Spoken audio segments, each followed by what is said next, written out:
Hey everybody, and welcome to the channel. Today we are going to film a little bit different type of content than usual. Today we are going to talk about the Toyota Hilux that we own. We have it for about a year and a half now, so I think now I can say some things about it. I can say our experience. We can speak about the things we had to repair. So we had some things like that are very costly to repair and to do. So if you're in the market for one, then I think you might find this video interesting, because we have some things to talk about, because you need to pay attention to some stuff before you buy. So stay tuned.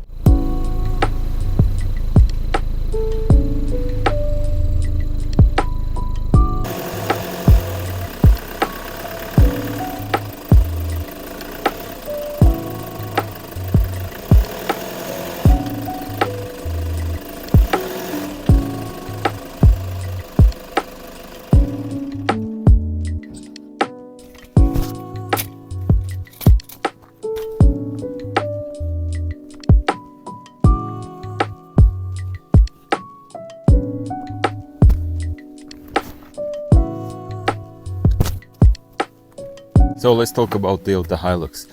So it's production year 2012.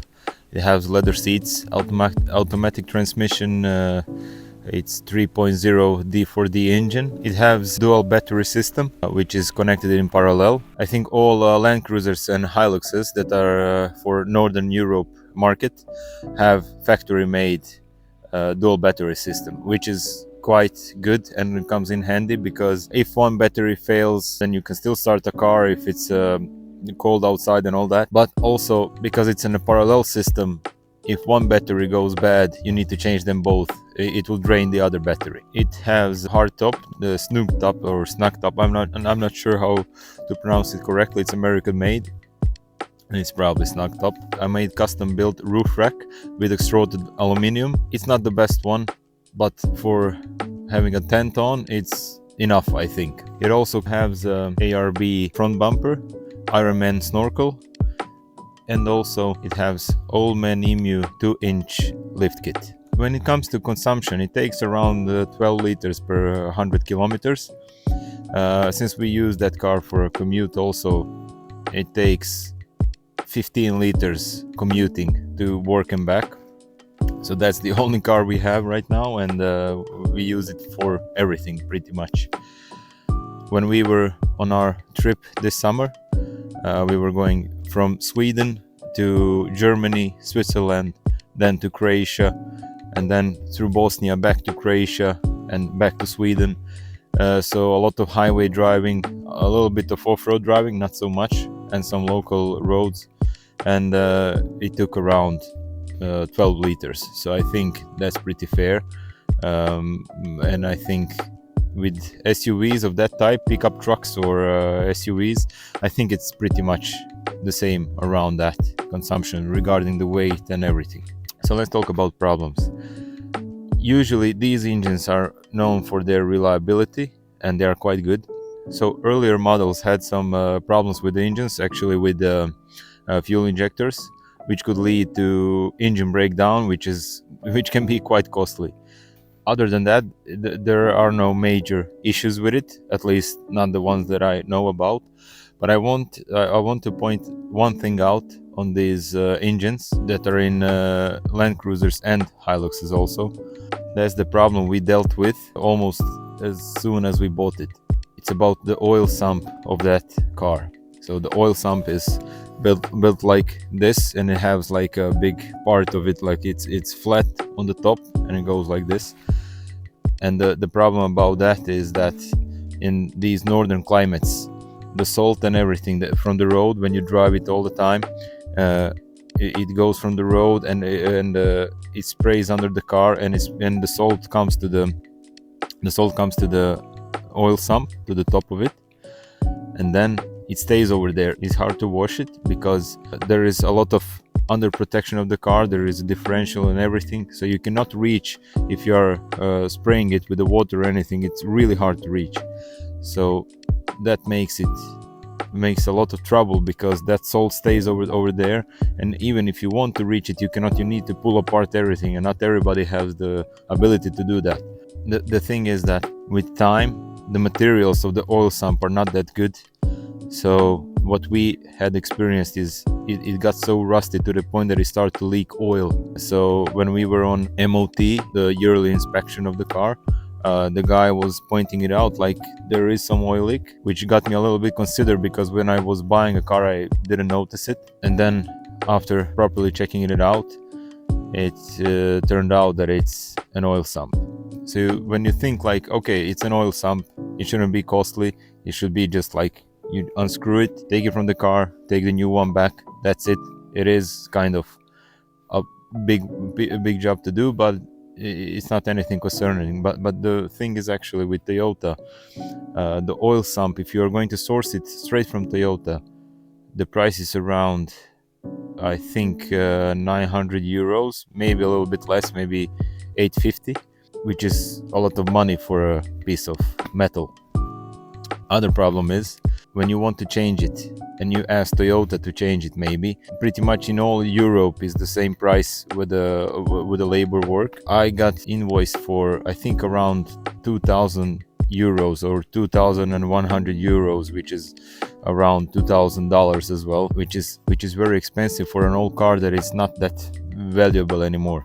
What I did, I had a friend that could help me out. He sourced the oil sump from South Africa, which turned out it is cheap over there, but with the shipping, with the customs fee and everything, it got here for about 550 euros, which is way cheaper than buying one from Toyota originally. So, and then when you source one, the other problem is now that you have to change it somehow, and to change it you need to dismantle the front axle, or you need to take the engine out. So you can go both routes. So we all know taking the engine out is very complicated, and it's also complicated to take the front axle out. Front axle maybe sounds a little bit easier, but you actually have to, when you dismantle everything, you still need to unscrew the engine. So I'm not sure, was it all bolts or just a few of them, and you need to jerk it out, and you have so like small space when you maneuver it that it barely goes out. So that can be really costly if you do not know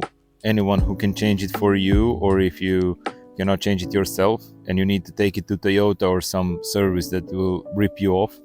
It can be really costly. So I want to point that out to all the future buyers of Hiluxes or Land Cruisers with that engine, to just be very careful when you're buying one. So if you're buying a Land Cruiser and you need to change the oil sump, it's a little bit simpler, because you can actually change it just by unscrewing it and putting back the new one, because you have much more space than on a Hilux. Hilux has one more like bar that connects both sides of the frames, and it's not possible to remove it. So you need to, as I said, take the engine out, or you need to dismantle the front axle, which is total pain in the ass to do it.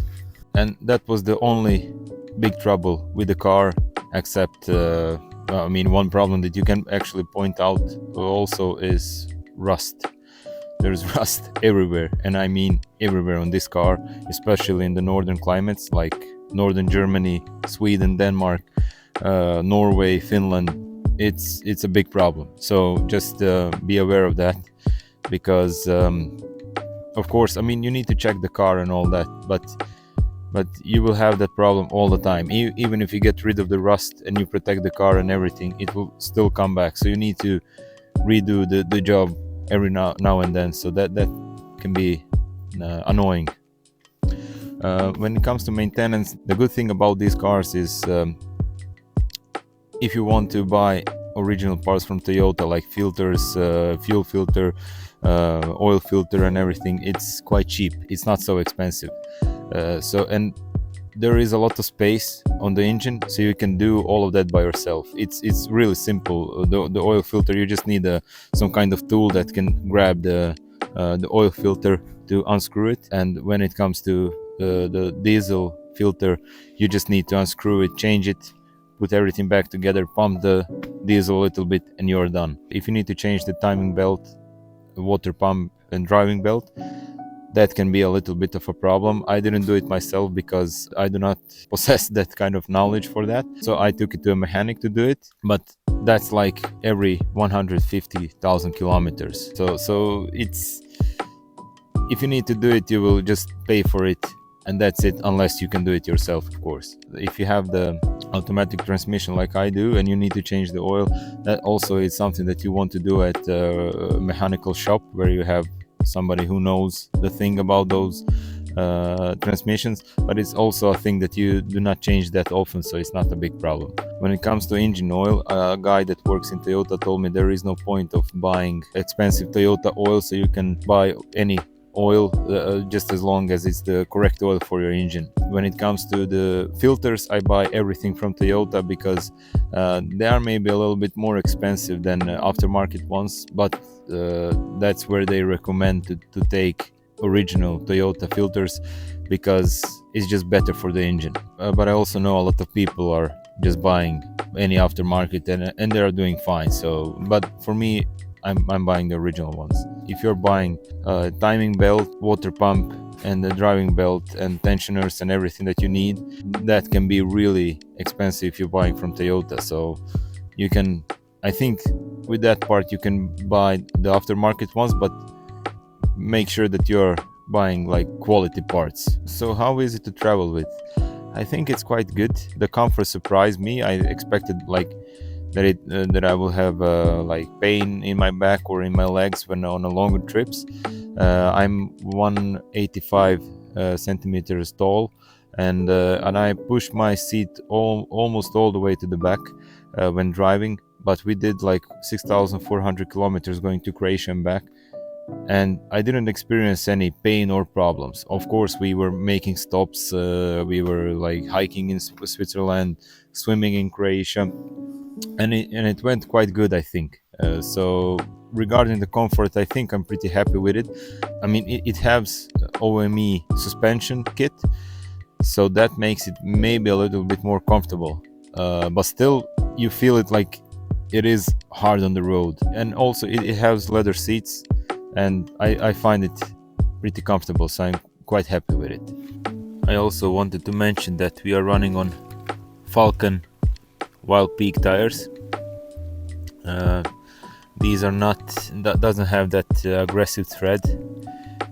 They are more like a rougher winter road tire, but what was important for us is this sidewall that they have, and as we do not use the car that much for off-road, it does pretty well. We haven't been stuck or anything like because of tires.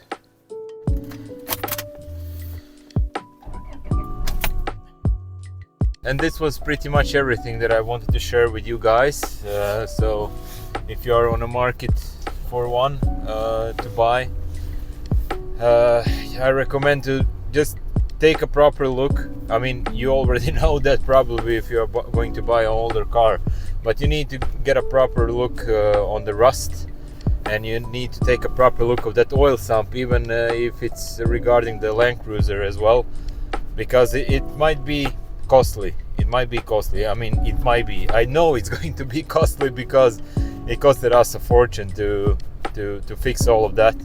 And luckily we have a good car now, I think, at least.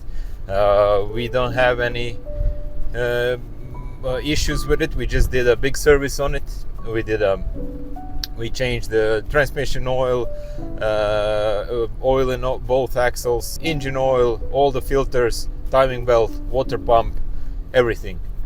So we are pretty much happy with the car, even with the commute. Of course, we could use a car that doesn't spend so much fuel, but it is what it is. It's cheaper to have one car and than to have two cars and service both of them and pay tax on both of them and everything else that includes owning a car. So that was pretty much everything I wanted to talk about the car and all that. I wanted to make another video with all the equipment that we use while we are out. I mean, we don't have the roof tent right now. We are planning to buy one. We sold ours like 3 months ago.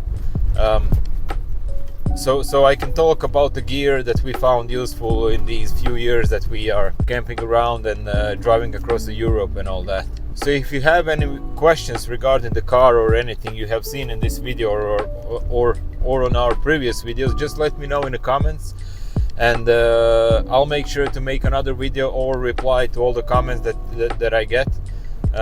So just feel free to ask, and please, if you're the first time here, please consider subscribing to our channel, because it helps us to know that we are doing this thing right, and just let us know what kind of content you want also from us.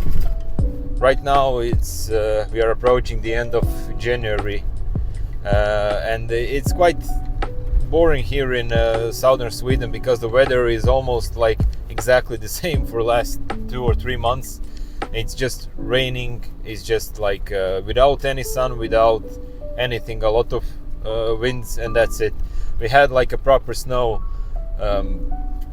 I think 3 weeks ago, and I went to snow driving with a friend, which was quite awesome. He also has Toyota Hilux, and it was quite fun.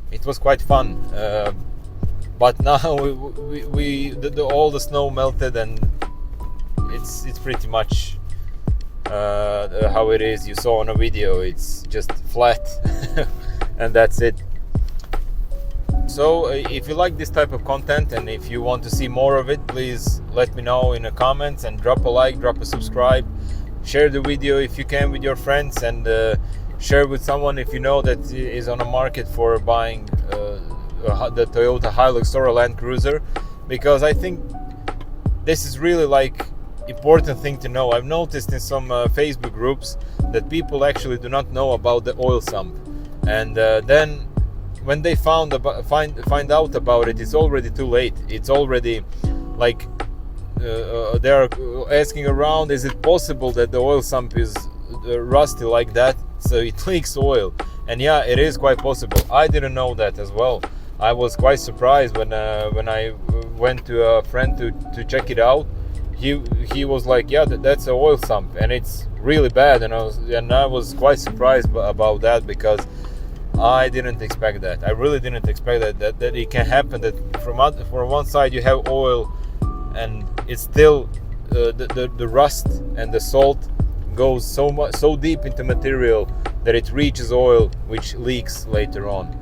And that's also, I have to admit that it was kind of a disappointment into Toyota about that, because when you think about it, it's a big problem. It's a big problem, and it's expensive problem. I expected from Toyota at least that the oil sump will be much cheaper, but 900 euros for an oil sump, that's way too expensive. Way too expensive for just a piece of metal like that.